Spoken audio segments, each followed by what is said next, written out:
Welcome to the Grace Library. You can breathe here. This is a still small voice, and I want you to notice something.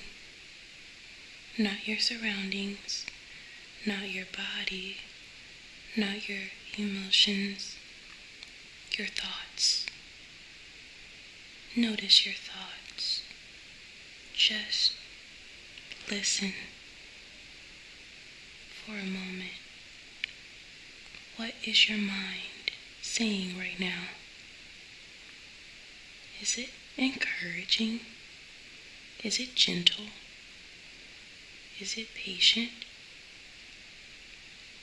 Is it demanding, critical, impossible to satisfy?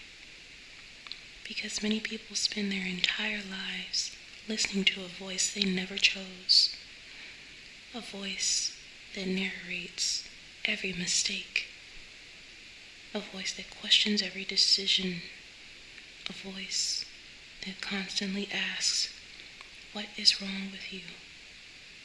And after enough years, they begin to believe that voice is them. But what if it isn't? What if you are not the voice in your head? Imagine watching a movie.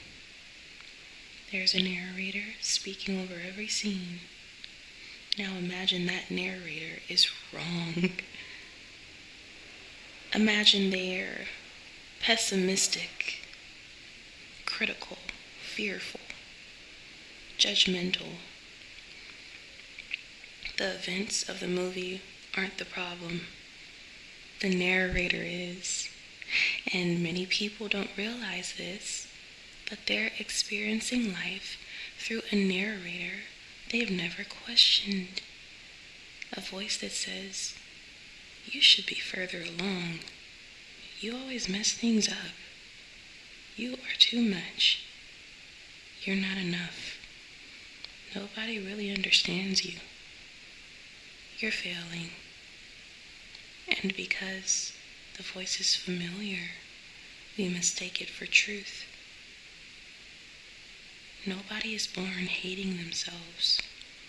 Nobody enters the world believing they are a disappointment. That voice came from somewhere.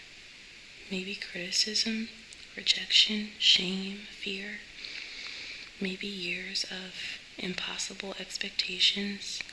Maybe survival. Maybe pain.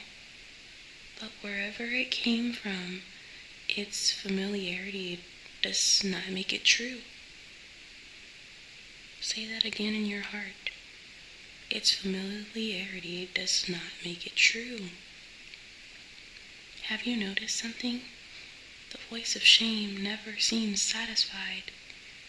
You improve, it moves the goalpost. You heal, it points to what's left. You succeed, it reminds you of your failures. You rest, it calls you lazy. You work hard, it says that isn't enough. The voice of shame always needs another sacrifice, another apology, another performance, another reason to keep proving yourself. And yet, it never gives peace, because peace was never its goal. Truth doesn't sound like shame. Truth can be honest. Truth can be challenging. Truth can call us higher, but truth does not humiliate. It does not mock, despise, constantly accuse. Truth sounds different. Truth says, you are loved. You are growing. You are learning. You are becoming. You are safe enough to keep going. Imagine if you spoke to a hurting child the way you speak to yourself. Would you call them a failure? Would you tell them they're hopeless? They'll never change? Of course not. So why do you deserve less compassion than a child? Many of us have become fluent in self-condemnation and beginners in self-compassion. But healing requires learning a new language of grace, of patience, of kindness, of truth, the fruit of the Spirit. Here's the revelation. You are not the voice. You are the one hearing it. You are the awareness, noticing it. You are the observer. The voice says you're failing, and something inside you notices it. The voice says you're broken, and something inside of you hears it. The voice says you are not enough, and something inside of you is aware of it. That awareness, that's where freedom begins. Because once you realize you are not the voice, you stop obeying it automatically. Take a breath. Listen carefully. Not every thought deserves your agreement. Not every accusation deserves your attention. Not every fear deserves your obedience. The voice in your head may be loud, but loud is not the same thing as true. You are not the voice. You are the one listening.